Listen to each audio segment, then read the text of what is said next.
Okay, welcome everyone once again to Computer Science 111-30, Visual Basic. This is our second week, our second uh, video conferencing or teleconferencing. I'm hoping that everyone has basically all of the requirements that's going to be for the course.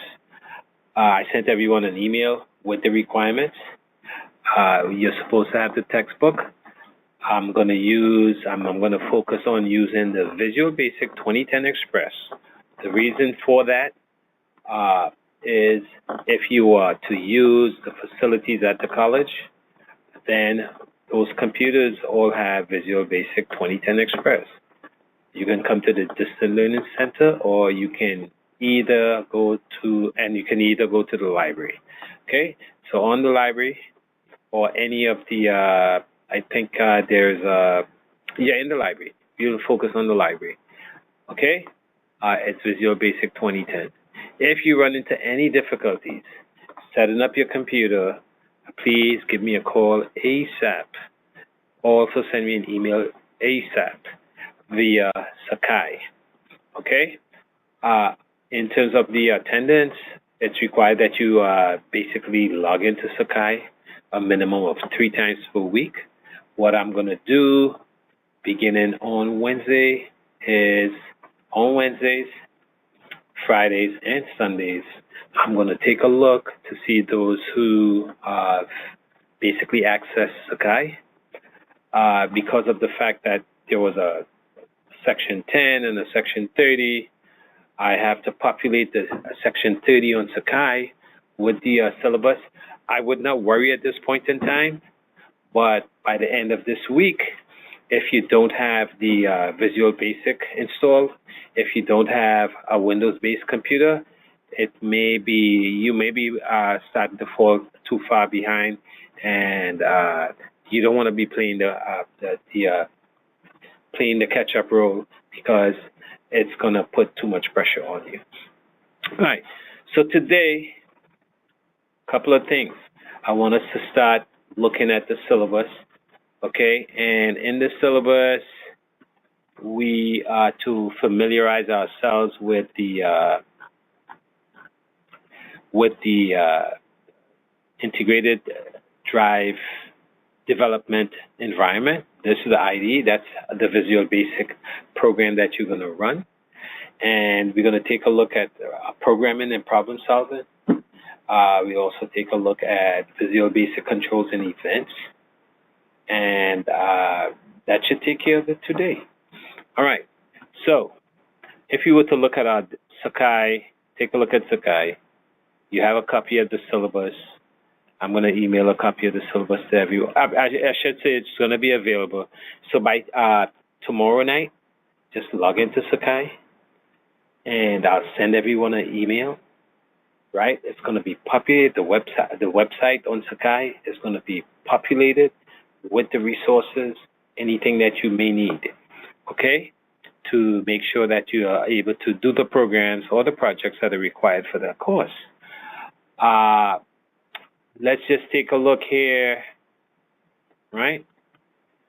What if I were to look at my desktop? What are the programs that I would need? One, if you look right here, I'm going to show you with an arrow. I'm going to take a screenshot of this computer. Okay, screenshot. Where is my screenshot? Okay, I can use my snippet program, my beautiful snippet program, which comes free with Microsoft, right? I'm going to click on New, and I want to take a screenshot. There we go. I just took a screenshot. Okay? Boom. Right? So sometimes I'm going to ask you to take a screenshot to show me proof that you did something. All right? So this is a quick way. It's called a snipping tool in Windows, and they allow you to basically take the screenshot, and this is a screenshot. I'm going to make sure that I have Microsoft Word. All right, it's a good thing. Everyone here should have Microsoft Office on their computers, because the school gives it to you free, of course. Once you're a student, when you go to your email, you can use Office 365, which is a cloud-based version of Microsoft Office. Okay, that's free. Okay, So you need to become familiarized with using Microsoft Office. So I'm going to paste the screenshot.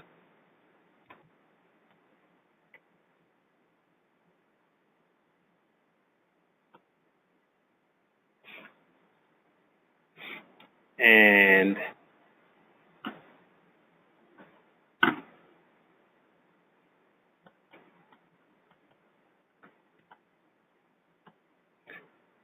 what am I going to need in order to run it? Okay, assuming that you have the Windows operating system. I know in this particular computer that I have, I'm running Windows 7, and the application that I have installed, okay, I'm going to use one of these symbols. I'm going to insert a symbol or a shape, and it's the arrow, and I'm going to point to this guy right here. Okay, so I'm going to make that a nice thick shape.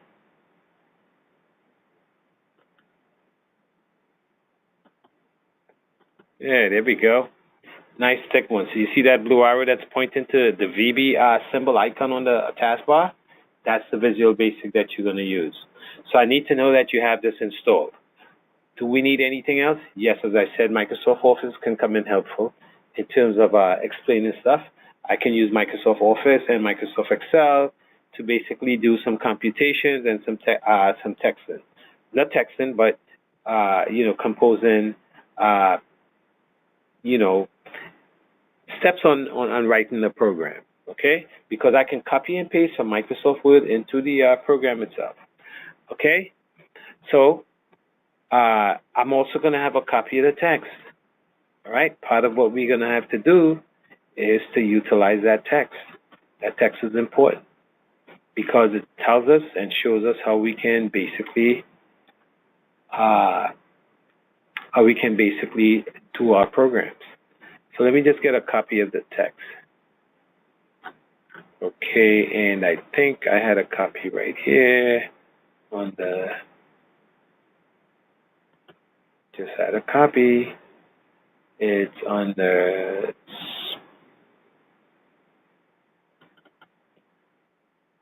that's a syllabus. I'm going to do a little search right here, and then put intro.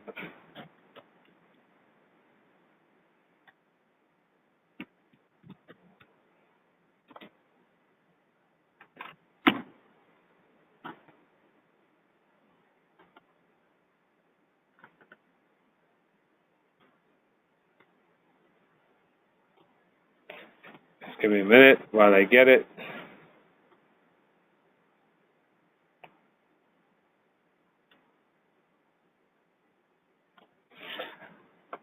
Okay, somewhere in here, is it right here?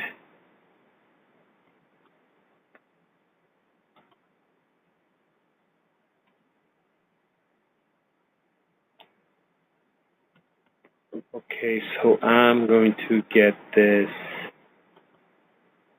in 1 minute. This conference will now be recorded. Okay, so I have a copy of the text, and I'm going to open up a copy of the text. And as I said to you guys before, it would be incumbent upon you trying to get a copy of this text as opposed to the 2012. Why? Because in the event that you are unable to complete a task at home, you could come into the school, and the school's computers are going to have this version of 2010. So this is a PDF version of the text, right? And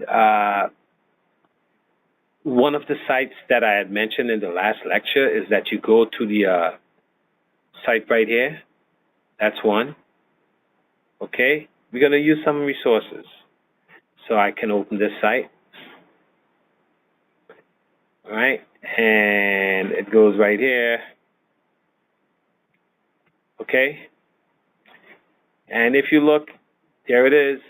There's some downloads under here. I would prefer that you use the downloads. One of the downloads that we have here is called source codes. So if you notice here, I have source codes, okay, on my desktop. There is the source code. Okay, source code, I'm sorry, it's right here. The one that's highlighted is called the source code. All right, and the source code is a zip file. If you notice here, this is a zip file, so when you download it, this is what you're going to get. You're going to get a zip file. And a zip file is basically a compressed file of a bunch of documents. In this case here, under source code is going to be a folder called programs, and programs are sample programs from chapter 2 to chapter 12. Okay?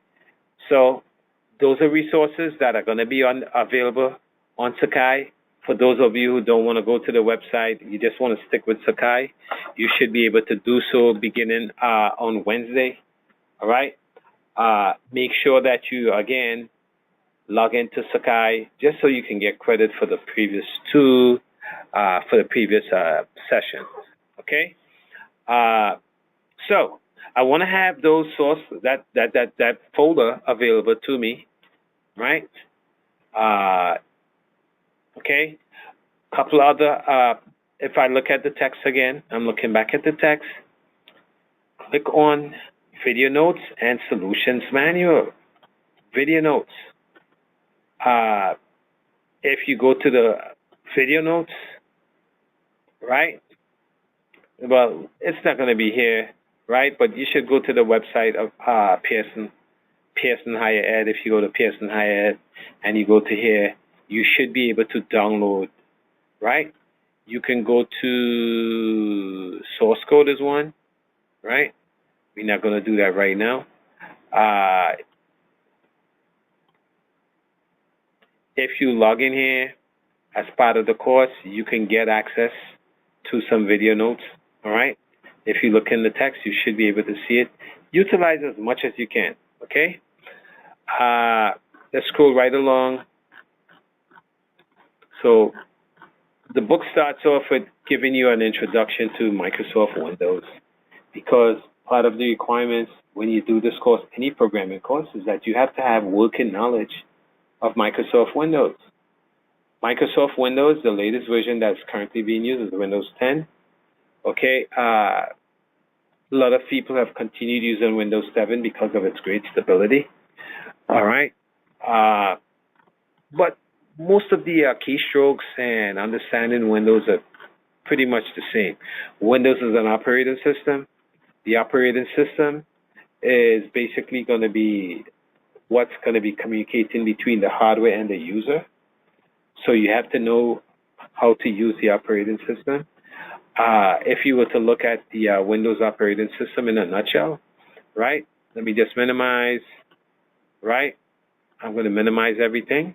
And typically what you see is what's on the screen right here. Right where I'm clicking over here, that's called the start button.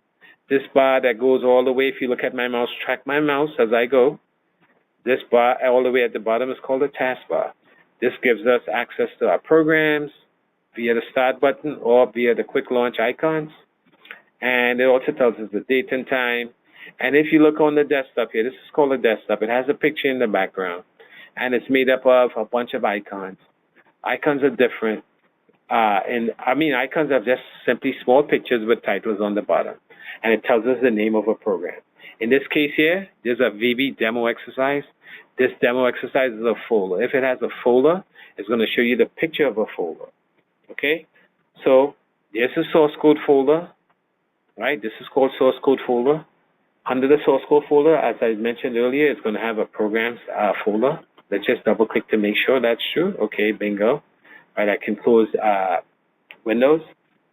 And one of the powerful tools in Windows, it's a program that allows us to manage files, folders, create files, and manage folders. It's called, in Windows 7, beginning from Windows 7 and above, it was called, if you point on it, it's going to tell us what it is. Let's scroll, right? If I point on it, no, well, I have it open. Let's close it out. If I point on it, it's going to tell me what it is. Come on, right? In Windows 7, it was called Windows Explorer. In Windows 8 and 10, it's now called File Explorer. Okay? So if I click on File Explorer, it's going to give me, on my left-hand side, There's a window, hence the name of the program. The program was called Windows because what's a window? Typically, windows are rectangular in shape, and they're made up of panes. So this vertical bar that I'm moving, if you notice I'm moving it left and right, this is called a separator. It's going to separate the pane on the left to the pane on the right. The pane on the left is going to tell me the contents of this computer. It's going to give me drives.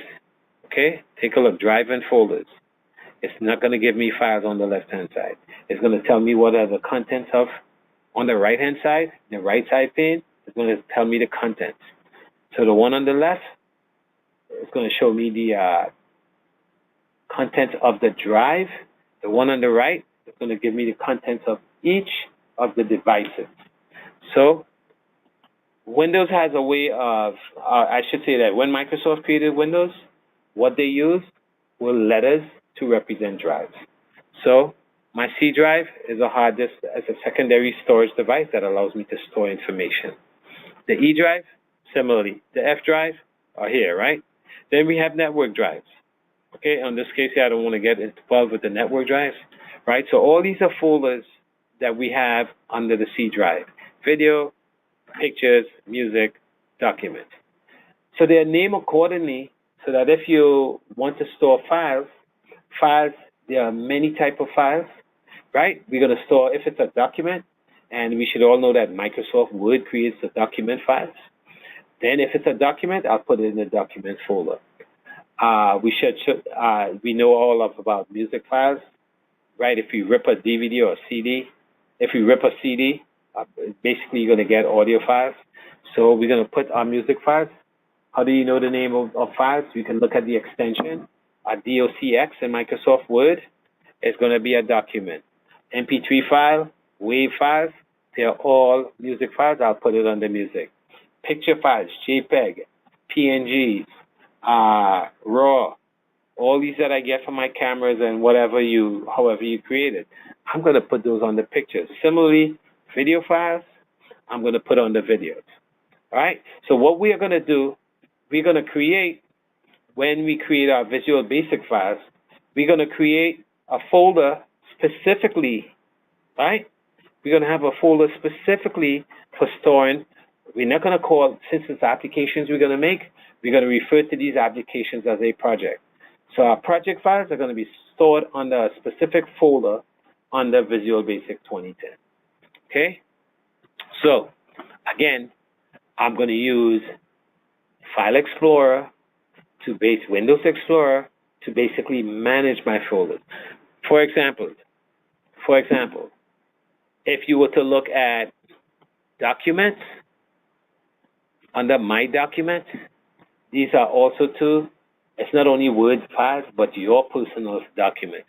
So if you notice under the documents, when I have installed Visual Basic, what I'm going to get is Visual Studio 2010. That's a folder. And that folder, if you notice right here, is going to be projects. Okay? And since I taught the course already, I have all these projects that I created right here, right? And these are the projects that you guys are going to create too. Okay?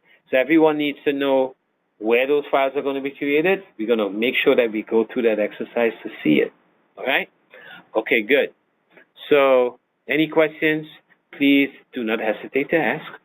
All right? You can send it via email, or when you see this video, you can give me a call or via email. All right. Okay? So let's see what we have here now. We have our folder. It's going to be called a projects folder. That's where our project's going to be, right? And we're going to give name to the projects, okay? So I can name it in Windows Explorer because I can create files in Windows Explorer. I can start the creation of a file. For example, if I were to click on File, where is it? If I were to right-click on the folder here, and I click on New, look at how many different programs I can start. I can create a Microsoft Access database file. I can create a bitmap file. What it's going to do is it's going to open up a program that's associated with that bitmap, the default program, and it's going to start that program up to create your bitmap image. Microsoft Word, if I click here, it's going to create a Microsoft Word document and so forth. All right? Okay, good. So that's In a nutshell, we're going to rely on this a bit. We're going to use it some, right? It's good to know where your files are stored. Files are stored in folders, okay? Files are stored in folders. Similarly, like in a folder, I could have a subfolder. So for example, if you were to look up here, okay, where do I store files? I store files on drives. Drives are referred to by letters. So if you were to see this, I'm going to copy this, okay, and I'm going to open up Microsoft Word, and I'm going to paste it. And what it just told me here is that I'm going to make that bigger so that everybody can see, okay? And I'm going to use the arrow points. I'm going to use arrows to show you, okay, what everything is. So this letter, all right, this letter refers to the drive, okay? This folder right here refers to the first folder, right? In order for me, on the C drive, on the hard drive that I have, I created first a folder called users, right? Then under users, I created a folder called City Lab. Under City Lab, there's a folder that was created called documents. Under documents, there was another folder created called, which is we can also refer to it as a subfolder, called Visual Studio 2010. And then under Visual Studio 2010, I created another subfolder called Projects. So it can get a bit complicated, but we're not going to refer to this as C:users, that right? With the whole long name, we're just going to call the folder, the current one that stores our projects, we're going to call it Project. Okay? All right. Okay, moving right along. So I have Windows Explorer. So we have to know how to create, just like with files, folders have names. And they're pretty similar to it, right? So let's move along into text. Okay? This is all Windows folders and files. And let's look over here in our text, if you notice, all right? Let's take a look. If you were to get the text that I have right here, and I keep moving, let me get to page 1. I'm going to get to the original page 1. And you're going to see that on my book, right? This version, this copy that I have, I don't know how it was created. All right, I'm going to go to page 1. These are all introductory stuff.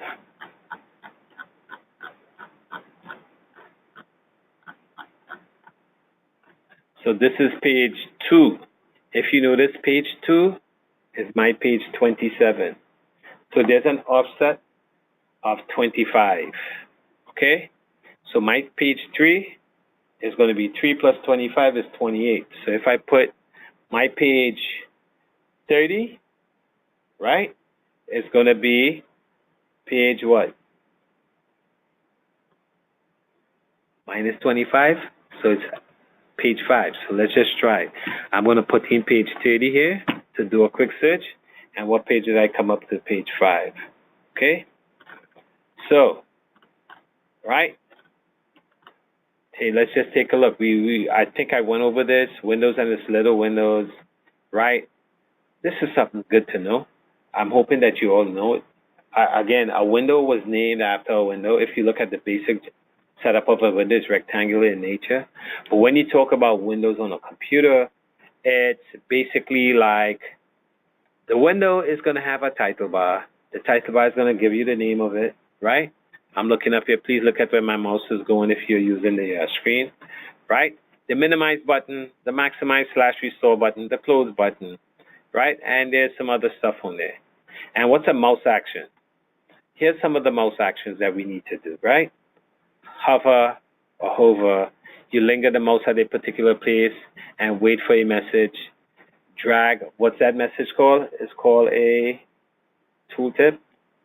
right? You can drag an object. You can click and hold the mouse with your left hand.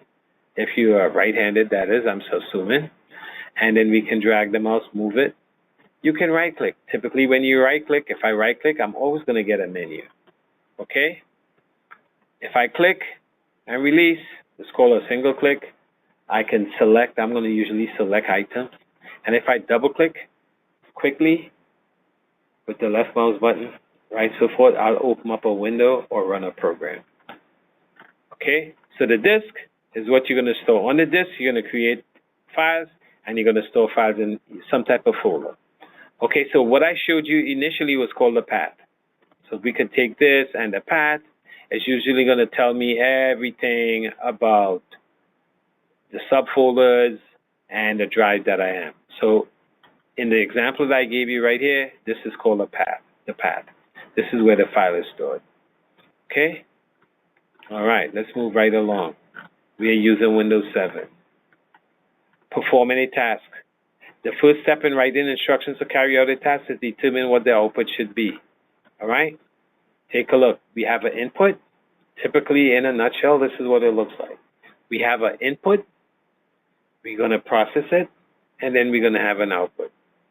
So speed is equal to distance times time. So what are my inputs? My input has to be distance and time. What am I going to do? What's my processing? My processing is going to be division. I'm going to take the division, distance, divided by time, because those are my two inputs, and I'm going to get an output. That output is going to be called speed. So, as you proceed in Chapter 1, they give you ways to design programs. Okay? Right? You know, it's going to be very tough to have you go about writing algorithms. We're not going to do all of that. All right? We're going to just get familiar. We're going to familiarize ourselves with the IDE, the Visual Basic interface, and we're going to learn the controls, and we should be able to write the programs. All right? Okay? We're not going to use all the flowcharts and all that stuff yet. That's not necessary to learn how to write these programs. We're going to use pseudocode. Pseudocode is basically writing it in an English form. All right? You're going to see that Visual Basic uses some of that. Okay? And we're going to learn decision structures. Here's an example of a decision structure, right? Typically, a decision structure is going to be what we call a decision, a true or false situation. All right? That's going to be usually a decision, right? And then we're going to learn various algorithms, right? Okay, good. Now, a good thing to do is to learn how to document your program so that it becomes portable. If you want to give the program to someone else and they want to modify it, make it better, expand on it, then you can basically put comments in the picture. We're going to learn how to do that. Okay? So let's just, before we begin with Chapter 2, right? I hope Chapter 1 is fine with you. Before we begin with Chapter 2, let's go look again. All right? I'm going to start my programming. So the first thing that I'm going to have to do is to start Visual Basic. So I'm going to start Visual Basic 2010 Express.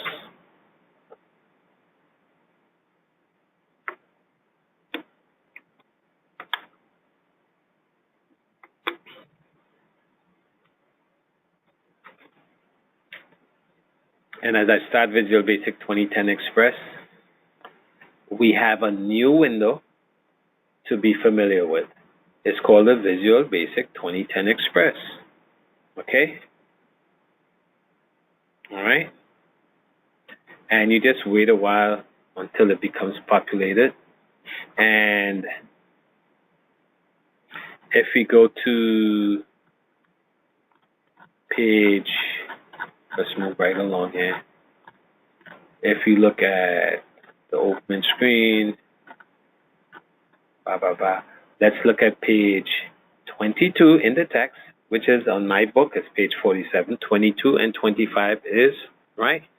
So I want you to become familiarized with this particular screen. Figure 2.5. Okay? We have the title bar. The title bar, by default, what are we going to create? We are going to create Windows application. Windows applications. So Windows applications, by default, it's going to be a project that we're going to use, and by default, it's going to be called Windows Application 1.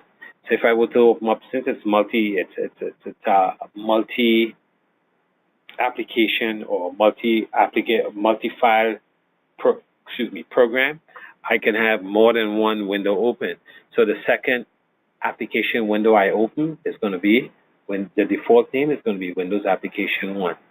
It tells you here on the title bar what program I'm running. It's going to be Microsoft Visual Basic 2010 Express. On the top, this looks similar to like previous versions of Microsoft Windows. You're going to have what is called a menu bar, right?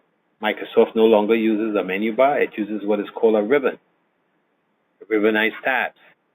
Okay? Right under the menu bar is called a toolbar. Those are frequent commands that are from the file edit viewed from the menu bar. You're going to put that on the standard toolbar. Then we have what is called a toolbox tab.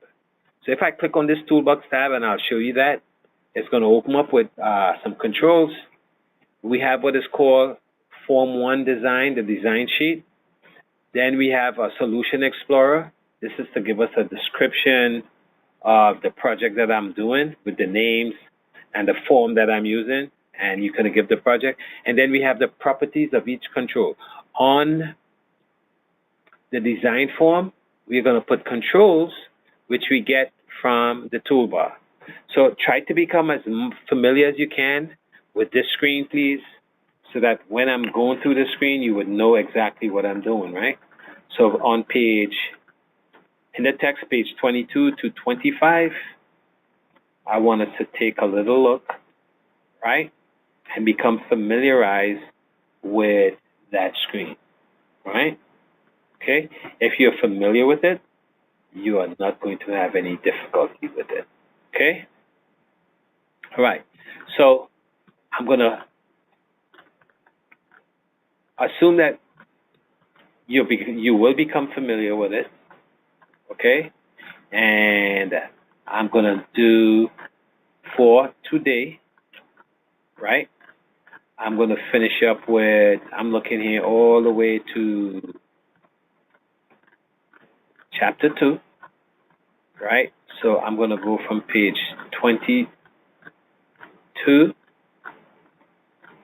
okay, all the way to, let's see, chapter 2, 2.2, right? 2.2. It looks kind of cryptic, but you'll be surprised how easy you can become familiarized with it as we go through. All right? Do not panic. Everything is going to be okay. All right? So chapter 2, right? 2, 3. Yes. So let's get chapter 2 in today. Let me make sure. Yes, we're going to get up to chapter 2, right, which ends at, I'm just trying to see where it ends, okay? All right, here we go. It ends on page 52. Highly unlikely that I'll get all of this done, but I'll try my best to, because, you know, some of the stuff, it's actually it's only like 30 pages. Okay, so this is 25 page.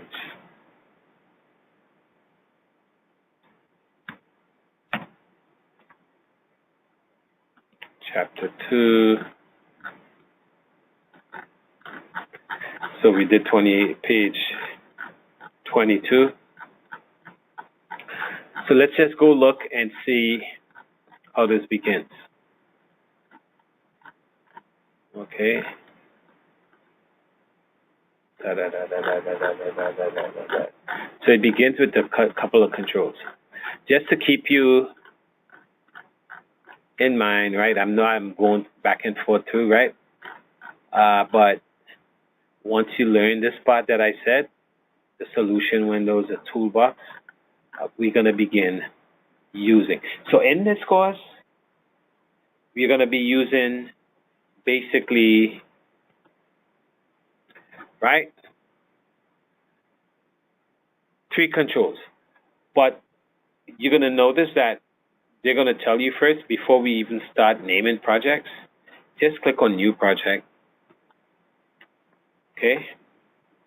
And when we click on New Project, we're going to keep the default Windows application one, right? They're going to give you the step-by-step procedure on when you're going to start saving it. Okay?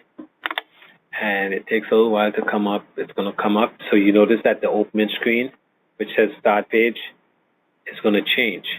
Okay, good. So if you follow my mouse pointer, I'm up here.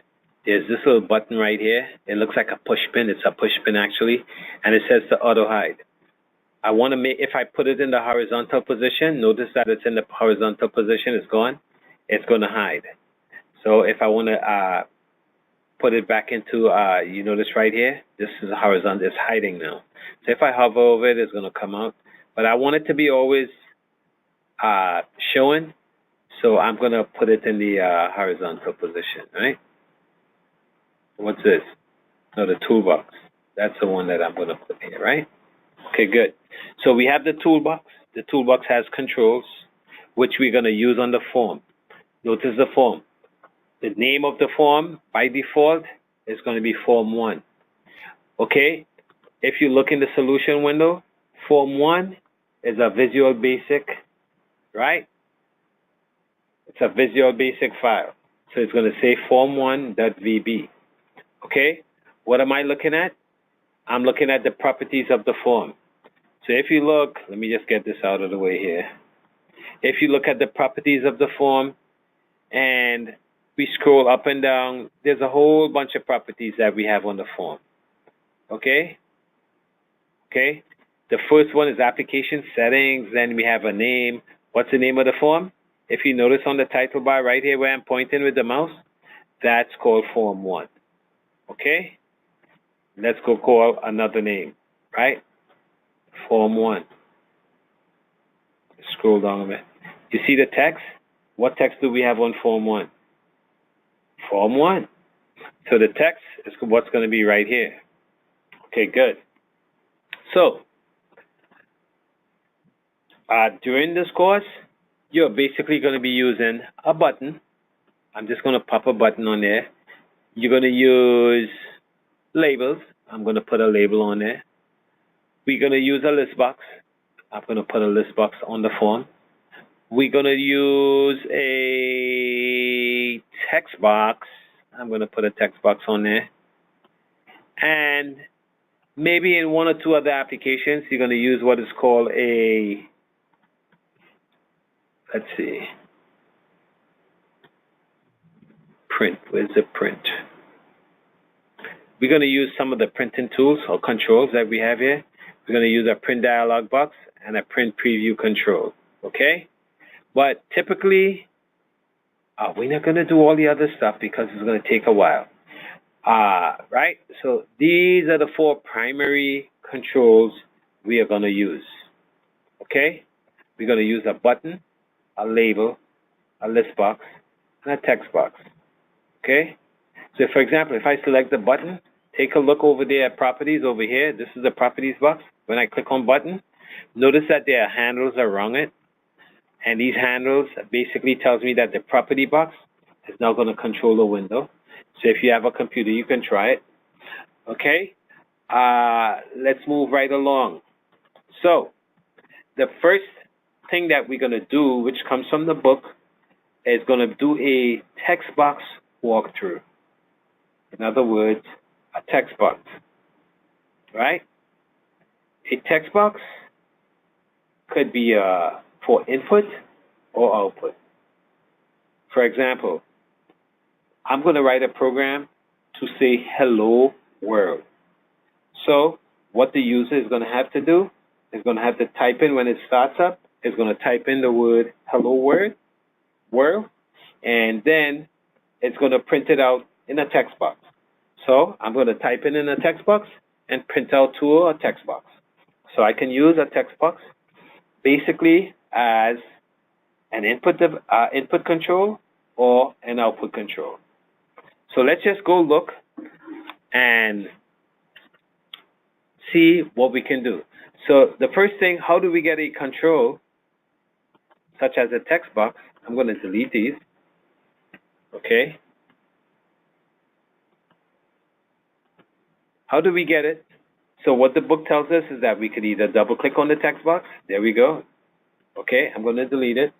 Or we can simply take the text box and drag it anywhere on the form. Okay? Okay? That's how we get a text box on there. So let's go see about some of the properties. Okay? Double click on the text box. A rectangle with two small squares called sizing handles appears on the upper left-hand corner, right? So you see the sizing handles here. Let's go back and take a look again. Do we see it right there? There you go, sizing handles, right? Okay, now, if you look at this here, right, I can either make it wider,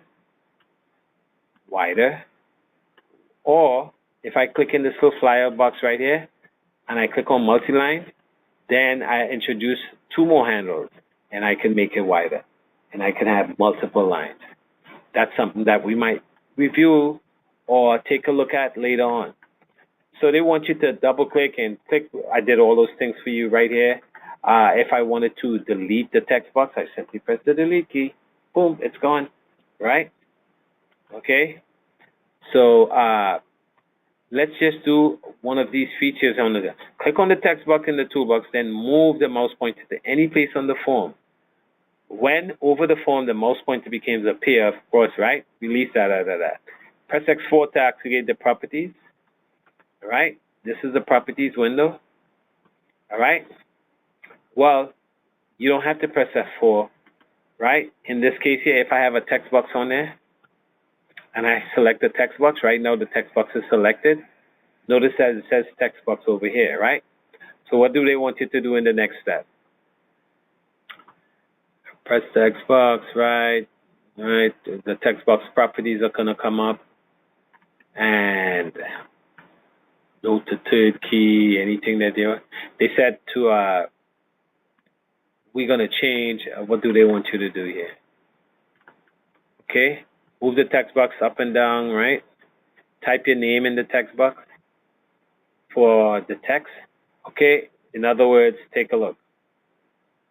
All right, so this is my text box, right? I want to give it a name. Well, let's just make sure.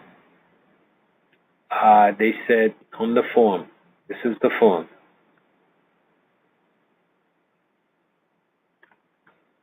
Did they tell you that with the form?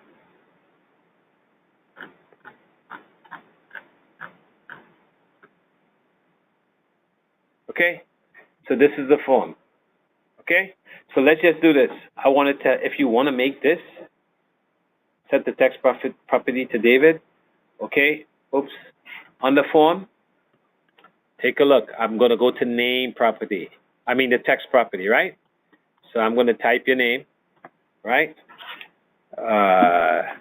David. This is what they did, right? And what happens? If you notice up here, the name David appeared, right?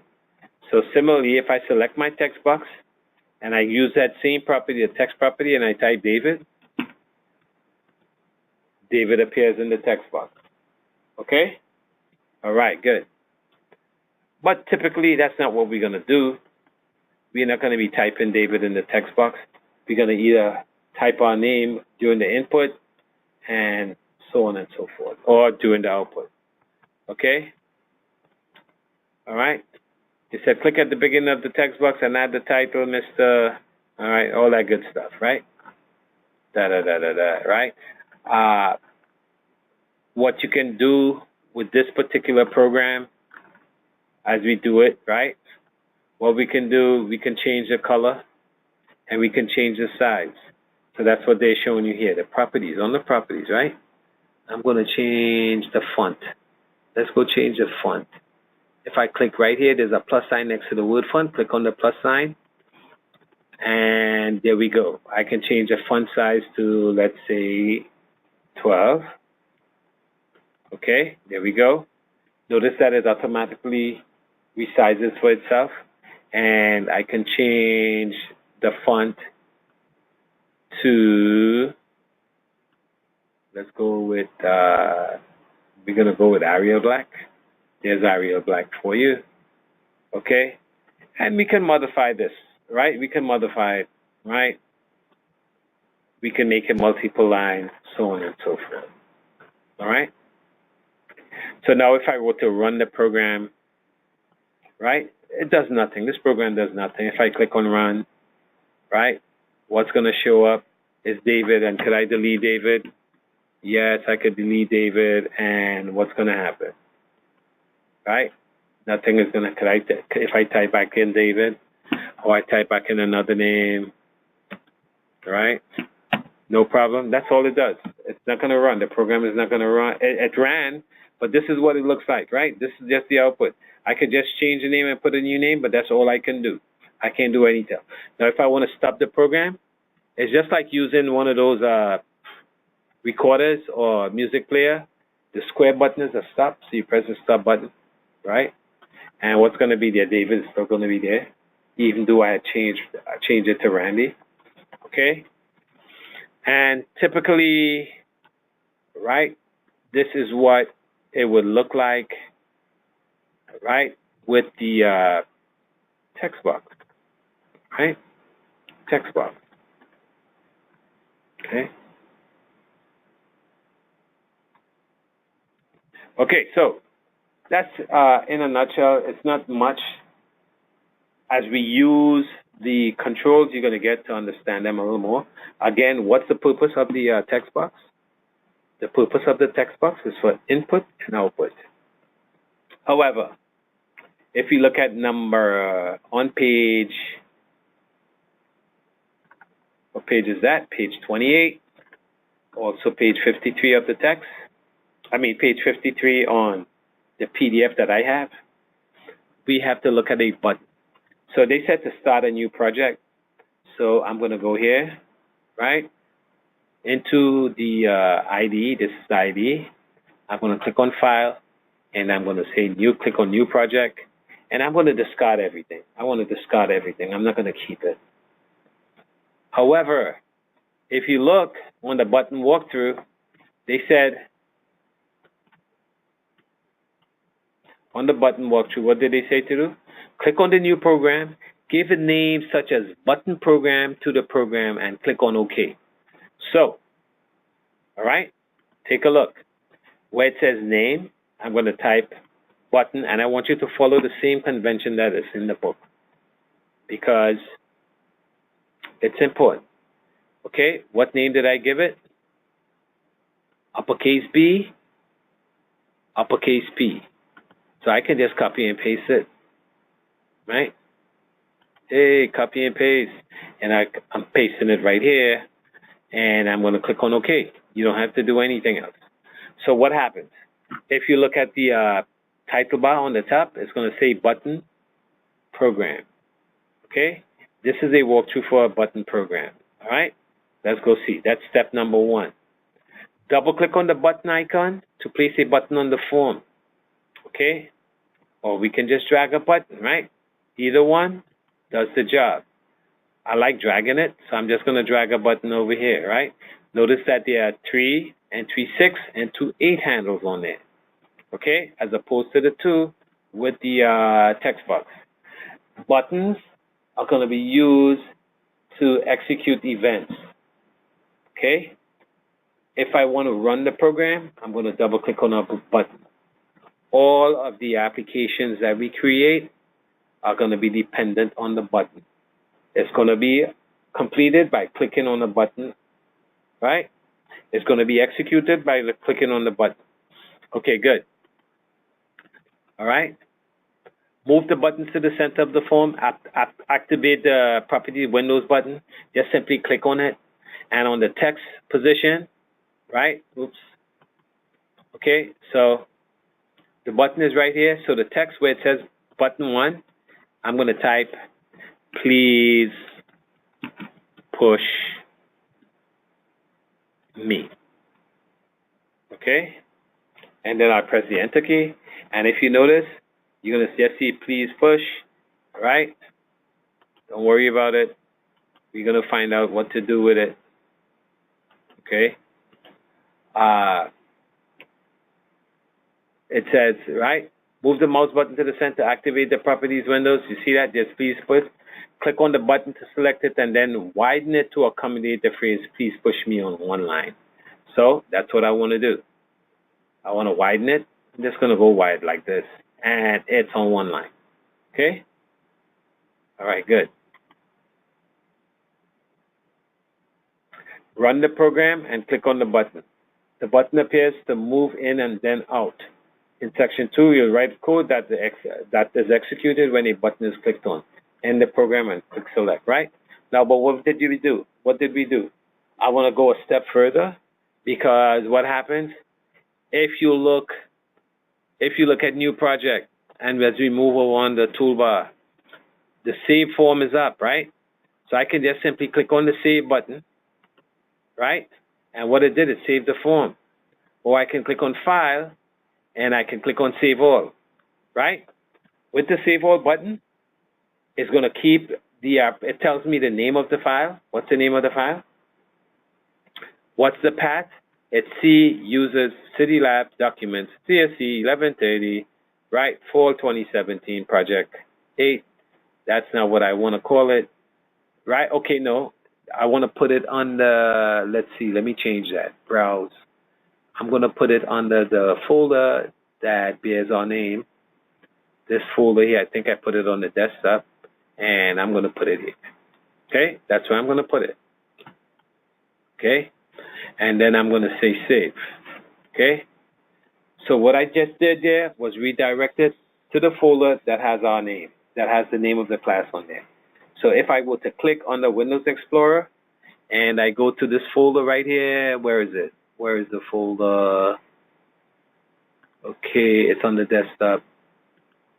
And it's this one right here. You should see our button program, right? It's my button program. That's where it's going to be. Okay? And that's awesome, right? And what did they want you to do? Run the program. Let's run it. And they said, like, if you click on it, in the text, they said that if you clicked on it, right? If you click on it, it's going to look like it's pushing in and pushing out, right? Take a look. That's in. This is out. Push in. That's out. Okay? Let's just stop the program. Okay?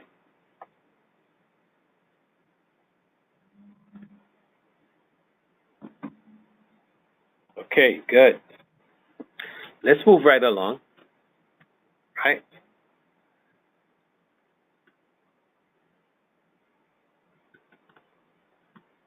From the Properties windows, edit the text setting by inserting an ampersand before the first letter P. Press the Enter key. So what I'm going to do is the same thing here, right? The program itself, right?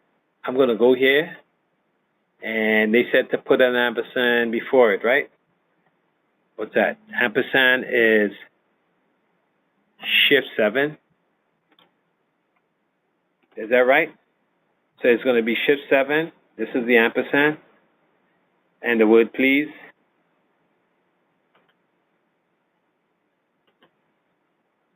Okay.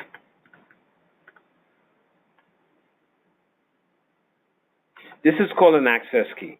In other words, what I can do, let's just go see it. When I run the program, I'm going to go save all again. I just like it. This is also the save all, so I like doing the save all just so I can do it. So if I run the program, take a look.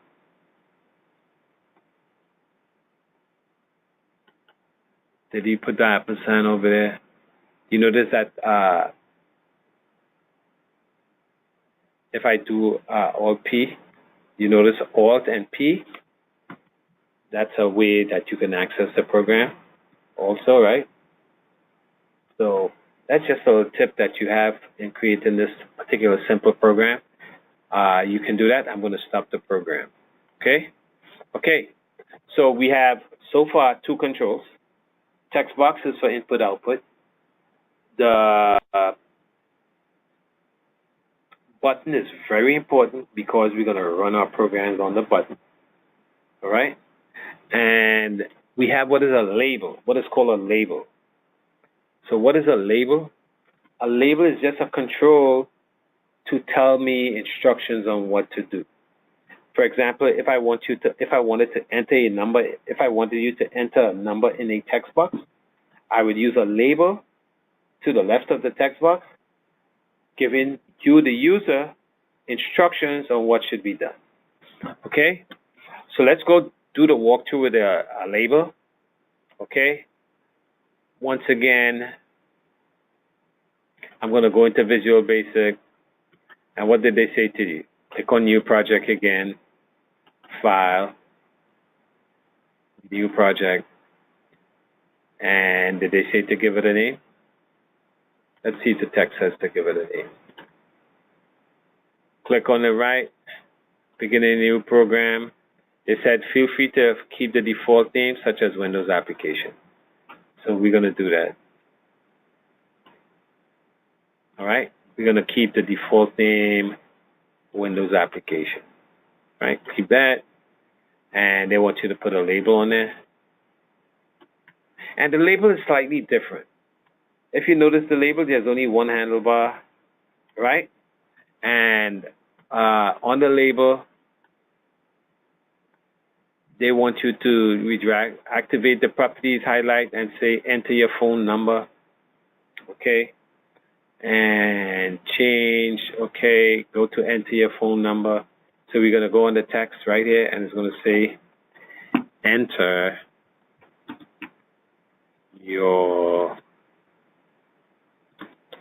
phone number with a colon, right?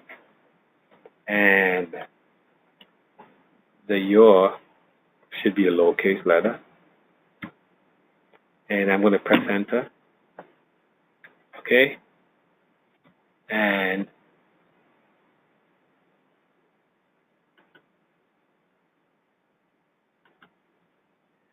they also told you to change the auto size property to false. Notice that once you do that, the label will have the size it handles, right? So auto size, you notice that auto size basically allowed this to widen automatically so it can fit all the words that we type. However, if we scroll all the way up to the property that says auto sense, you see that auto sense right there? Is it auto sense or auto size? I'm sorry, it's auto size. Auto size property. So we're going to change auto size to false. And then we could do this, we can adjust it, we can make it multi-line here on the label, right? But think about it, we're not going to do where we're going to have a lot of multi-line labels. The most we're going to have is 2 or 3 lines. We're not going to have like a 5 or 10 line label. It's going to look like too much instructions that you have to do, right? So it's going to be pretty much like this. If I auto size it, look, there you go. I just made it 3 lines. Okay? All right, good. Now, what else do they want you to do? Make the label narrow and until it occupies 2 lines. I did that, okay? That's the gist of what they wanted you to do, right? Close the label. Boom, close it out. You're going to start a new project, file, new project, discard, all that stuff. And what do they want you to do with the next one? A list box. Click on the property to start a new program, blah, blah, blah. Keep the Windows application. And we're going to do a list box. Okay, click OK, and we're going to do a list box. Boom. This is the list box. Notice the list box has the 3 and 3, 6 and 2, 8, 8 handles. Plus, it has a little flyer box. We are not going to worry about all that on the list box. Just ignore this for now. Okay? But I can make my list box bigger, smaller, thinner, right? Taller, whatever size you want to do with the list box, right? And notice that the list box properties, if I scroll all the way down, well, do I see a text property? There's no text property, okay? List box is only going to be for output purposes. I'm going to use the list box to output or to show information on the screen, okay? That's what the list box is going to do. Place your list box, press S4 to activate the properties, right? Right, it tells you that it doesn't have it, okay? All right, click on the property, right, the names of the forms and the full controls, run the program, okay? So take a look when you run the program. It just sits there, it just gives you a list box with nothing in it. There's nothing in there, all right? Okay, click, stop. Okay, so what we did when we did the walkthrough for each one of these controls is that we basically changed the text property. We want to know now how to change the name property. Very important. This part is very important. Okay, so table 2.1, I'm going to highlight it. Okay, tools, comments. It's taking a long time to populate. It takes forever to populate. I'm going to just right click on it and highlight. Okay, there we go. I'm going to highlight that. There's a reason why I highlight it, because this is the convention that we will use and that I'm going to look for, right, in order to identify the different controls. All right? I'm going to use the name property to identify the controls. So, for example, if I have a form and I were to give it a name, remember previously we gave the name, when we typed in the name David, we gave the name of the form David. So we're going to use a convention called a prefix convention. Okay? If it's a form, the prefix is always going to start with lowercase letters, and it's going to be FRM. If it's a button, the prefix for the button is always going to start with lowercase btn. If it's a label, it's always going to start with lowercase lbl. That's the prefix. For a list box, the prefix is going to be lst. And for a text box, it's going to be txt. So, for example, if I had a form and I wanted to call it payroll, right? The actual name of the form is payroll. However, the actual name that we're going to give to that form is we're going to use the prefix notation. FRM, lowercase letters, uppercase P, A, lowercase a, YROLL. However, the text property is going to be called payroll. Okay? Let's go see that. Let's go do that. Okay? Let's see if we can do that. Okay, what do they want us to do here? To change the name of the form, change the name of the form, There you go. All right, let's highlight the spot right here too. This is very important. When you start the program, just do it that way. Let's highlight that right there. Okay? Okay? The name of a control is changed from the properties. Right? The name and text properties of the button are both usually set to something like buttons. All right? Fonts. I'm going to come back in because the last walkthrough, we're going to put all of these controls on there and we're going to give it different names. Okay? What I can do, I can change the fonts. I showed you how we can change the fonts of a name. We can do that with the name and the text. Okay? I can use auto hide feature. Okay? We're not going to worry about that right now. Right? All we have to, if you wanted to hide it, auto hide feature allows you to move to make more room for document window space, right? We're not going to worry about that right now.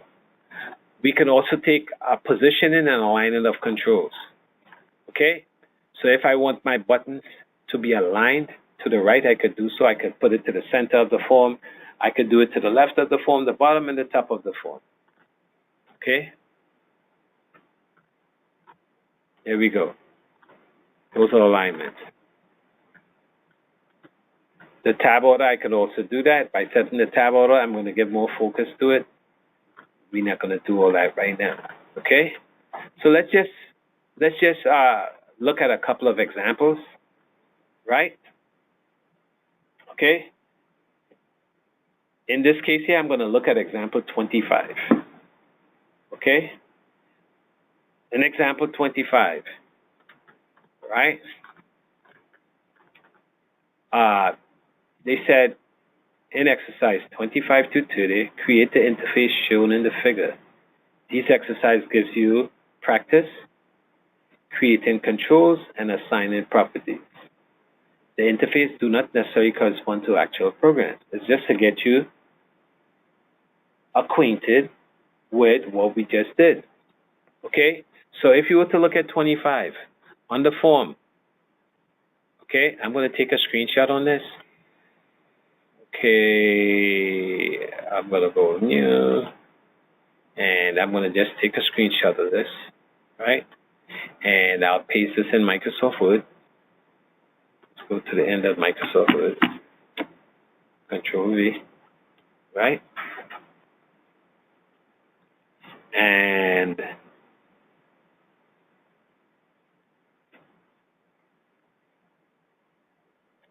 I'll just do this. Let's use the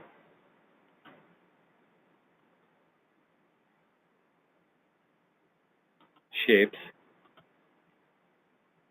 Okay, this right here, that's called the text property. This right here, that's a button named Batman. This is a button named Robin. So I have two buttons on there. Okay? Yes, let's take a 2-minute break and I will be right back. Okay? This conference will now be recorded. Okay, so what we're going to do, we're going to try to create the screen that we have here. Dynamic Duo is the name property for the form. Batman is the name property for the button, first button. And Robin is the name for the second button. Okay, so let's do this. I'm going to start. Which program is this? This is Chapter 2, 25. Okay, so exercise 225. So I'm going to click on Program. I'm going to click on File, New Project. I'm going to discard all of that. And I'll call this Exercise 2-25. And what page is that on? I think this is on page 35. Yeah, I'm going to give it a description so that you guys, when you go look at the example, you would know exactly what it is. I'm going to call that page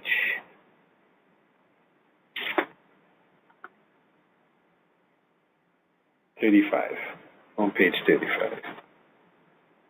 Could I name a program that? Sure, I can. We're going to use the other ways, right? So, the first thing, let's go back. I'm going to go back to page 32, if I'm not, 32? Is it 32? Yes. Let's go back here, right here, page 30, page 30. Okay? And the first thing that we need to do is when we get here, the first thing I'm going to do is to change the name of my form. Okay?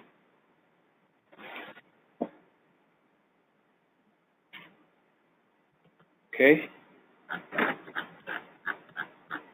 And I'm going to go to page 35, page 35.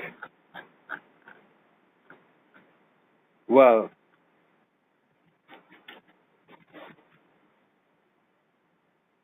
calling it exercise, right? What I can do is I'm going to change the name again. I'm going to close this out.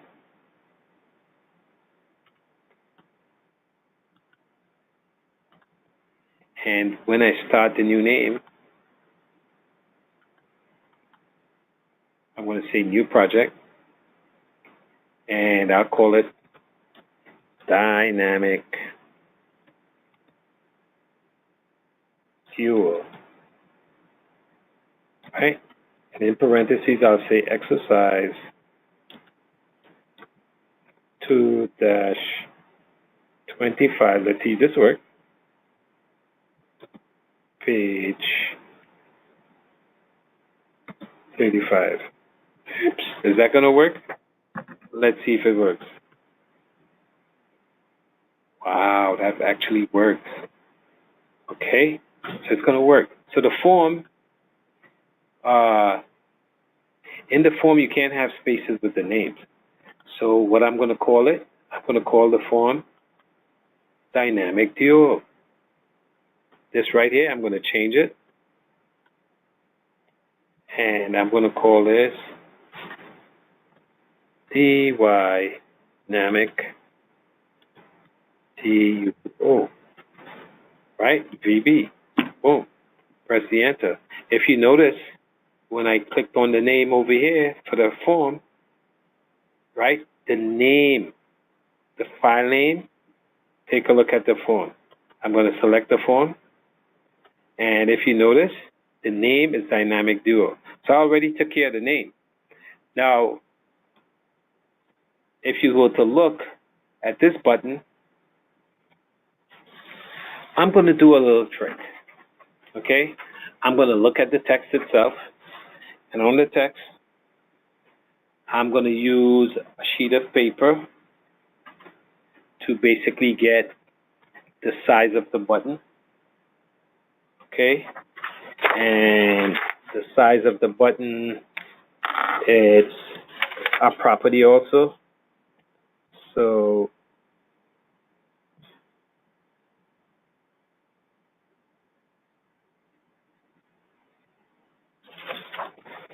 okay, and I'm going to use that with a paper. I'm going to trace right over the form that we have right now. So that form, it's going to be about this size. Okay.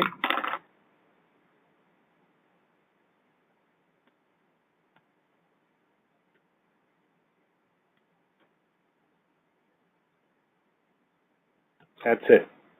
So if you look, the form size, take a look at this form size. If I click this plus button, the form size is the width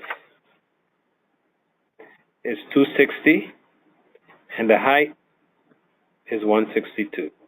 So if I were to do any of the other programs that's on this book here, all right, 25, 26, 27, 28, they are pretty much all the same size. 262 by 168, right?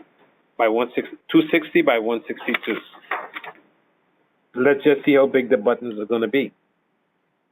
The buttons are going to be this high.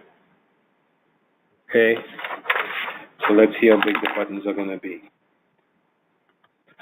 So, by the way, before I continue, I want to change the name, the text, or the name of the title of the form, and that's going to be dynamic. And in this case here, I can use spaces, dynamic, D-U-O. Okay, good. All right. I'm going to put a button on here. And I'll make the button this big. And let me see how big it should be. Wow, I was pretty close. Got to make it out a bit to here. All right. Okay. Now, the name on this button, let's go to the name. The name on this button is going to begin, don't forget, the name is not going to show up on the button. The name of the button is not going to show up.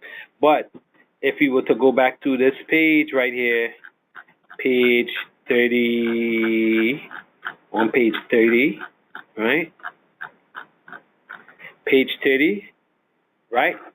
The name property for a form is going to begin with the letters FRM, lowercase FRM.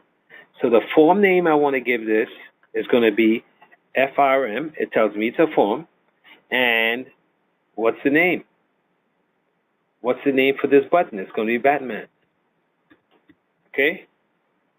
Now the text that I want is going to be what's up here there. So the text is going to be just Batman. Okay? Press the enter key. So you see that Batman comes up, and they gave us some more information. If you were to look at this,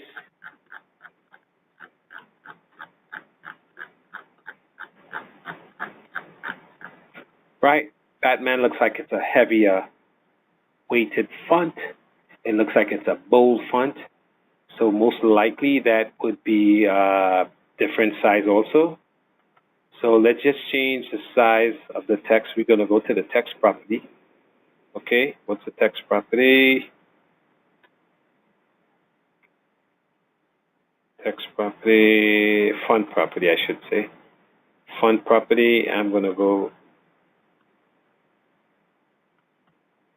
size is going to be about 12, say 12, okay? Is it going to be bold? Yes, make that true. Going to be bold. And what font should I take? I'm not going to take this font. Let's see the fonts that we have. Okay, I'm going to click on the three dots, which are called ellipses. Ellipse, and I'm going to select a heavy font.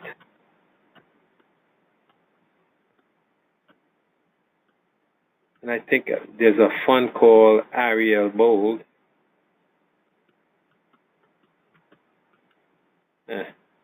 We don't have it on this one. So I'm just going to take bold.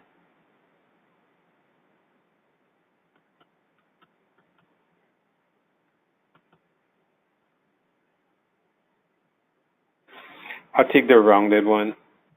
It's bold. And I'll change it to 14. There we go. Right, that's a 14 font, right?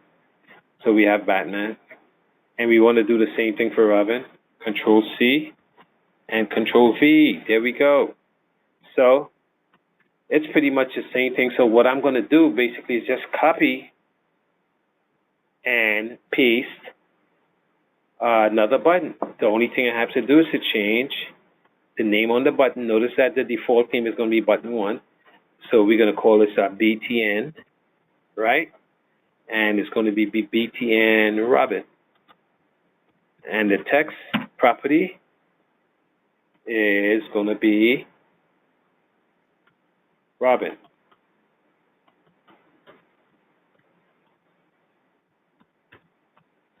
Okay?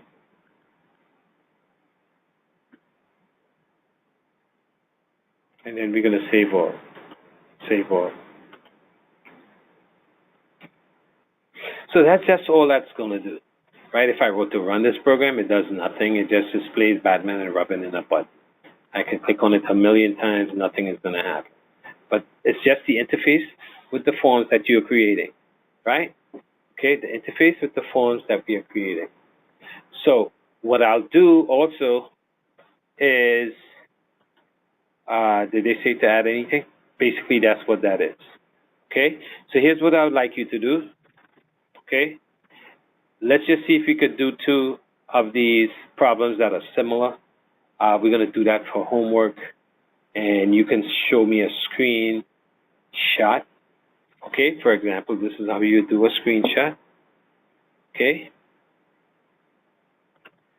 I want to see a screenshot. You just simply go with the snipping tool, click new, and if you completed the task, you just select this, like I'm doing right here, and you email me the screenshot to see that, to show me that you did the program.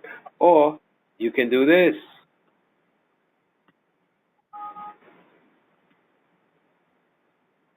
can go into the program, run the program,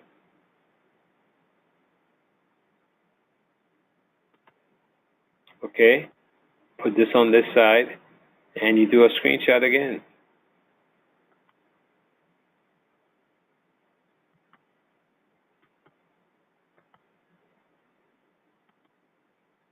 You take a picture of the program as it ran.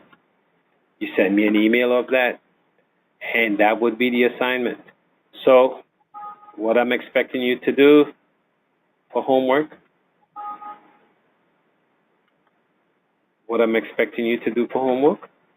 if you have the book, on page 35, we're going to just do exercise 26 and 22. Exercise 26 and 27, sorry. Send me a screenshot of it, that's all. If you notice in exercise 26, we have a label. Name is a label. We have a text box. We have a button. Exercise 27, we have a label, a text box, a text box, two text boxes, or you can use this as a label, right? All depends on you. Use the naming convention that we describe on page 30, and please send that to me. Okay, I will be looking forward to hearing from each one of you. I'm going to end this chapter 2 with this particular example of Batman and Robin. If you have any questions, please do not hesitate to contact me, and I will speak with you guys hopefully during the course of the week, and I will see you guys with the next conference on Monday. Have a good day.